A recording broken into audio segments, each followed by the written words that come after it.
यह कहानी है रहस्य ही सुरक्षा है के बारे में। एक गांव में मोहन नाम का एक आदमी था। वह अपने गांव में सबसे ज्यादा अमीर था। उसका एक ही बेटा था भानु। वह हमेशा बीमार ही रहता था क्योंकि उसके पेट में एक सांप ने अपना घर बना लिया था। वह हमेशा पेट की दर्द से परेशान रहता था। भानु के पिताजी ने बहुत डॉक्टर से इलाज करवाए, लेकिन कोई उसके पेट दर्द का इलाज नहीं कर पाया।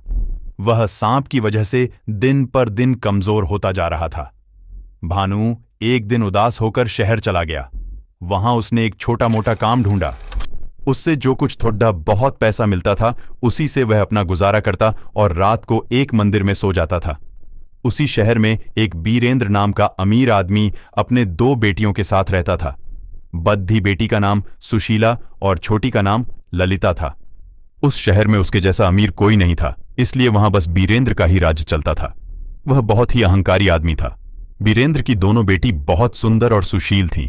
वे दोनों रोज सुबह अपने पिता के पैर छू के आशीर्वाद लेती थीं और अपने दिन की शुरुआत करती थी।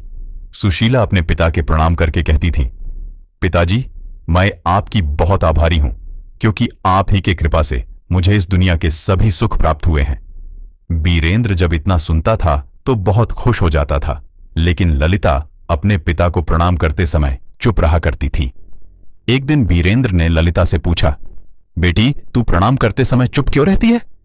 ललिता ने विनम्र भाव से कहा, पिताजी, मैं उस ईश्वर को मन ही मन में धन्यवाद देती हूं जिसकी कृपा से आप मेरे पिताजी हैं और मैं आपकी बेटी। इतना सुनते ही बीरेंद्र गुस्सा हो गया और बोला, मैं कोई ईश्वर को नहीं मानता। ये सब ढोंग है। इतना सारा जो धन दौलत है वो ईश्वर की कृपा से नहीं, मैंने अपने मेहनत से बनाया है। ललिता ने कहा, पिताजी, ईश्वर की कृपा नहीं होती तो आज आप पूरी जिंदगी मेहनत करके जितना भी धन जमा किए हैं सब बेकार हो जाता। बीरेंद्र बोला, अच्छी बात है, जब तुमको अपने ईश्वर पर इतना भरोसा है तो आज देख ही लेते हैं कि तुम्हारा ईश्वर तुम्हारे लिए क्या कर सकता है। उसने अपने नौकरों से बोला, इस लड्डहकी का विवाह किसी भिखमंगे से करवा दो ताकि इसकी औकात समझ में आ जाए। बीरेंद्र के नौकरों ने ललिता के लिए किसी भिखमंगे की खोज शुरू कर दी। एक दिन नौकरों ने भीखमंगे को खोजते खोजते एक जंगल में पहुंचे। वहां एक पेड़ के नीचे भानु भूखे प्यासे सोया हुआ था और एकदम भिखमंगे के जैसा दिख रहा था। बीरेंद्र के नौकरों ने उसको पकड़ डीडीएच लिया और उसके पास ले आए। बीरेंद्र ने अपने छोटी बेटी ललिता का विवाह उसी कर दिया। यह देखकर सुशीला ने उसका मजाक उड़ाते हुए बोली, व्यर्थ की बातें करके तुमने पिताजी को गुस्सा दिला दिया था। अब बहुत समय है, तू उनसे क्षमा मांग ले। क्या तुझे इतना भी पता नहीं कि किसी बड़धे या अपने किसी गुरु सम्मान पिताजी की भावनाओं को चोट पहुंचाना सही नहीं है? ललिता बोली, दुनिया में किसी से डरकर या अपने सुख के लालच में आकर जो व्यक्ति सत्य का साथ देना छोड़ देता है, उनकी ईश्वर भी कोई मदद नहीं करता है और वो भी नाराज हो जाते हैं। और पिताजी के लिए मेरे मन में आदर का यह अर्थ नहीं है कि मैं उनके अहंकार में भी उनका साथ दूं।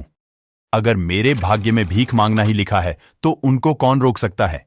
बीरेंद्र ने ललिता और भानु को कुछ पैसे देकर अपने घर से निकल दिया और बोला, तुम अपना मुंह मुझे कभी मत दिखाना।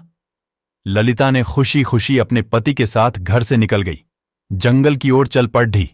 चलते चलते थक गए और दोनों को प्यास भी लग गई थी। कुछ दूर गए तो रास्ते में उन्हें एक तालाब दिखा और वहीं पर रुक गए। दोनों वहां पर पानी पिए और आराम करने लगे। आराम करते करते दोनों वहीं पर सो गए। जब ललिता नींद से उठी तो उसने देखा कि उसका पति एकदम गहरी नींद में सोया हुआ था और उसके मुंह से एक सांप अपना फन बाहर निकालकर एक बिल की तरफ देख रहा था और उस बिल से दूसरा सांप अपना फन बाहर निकाल पहले वाले सांप को देख रहा था।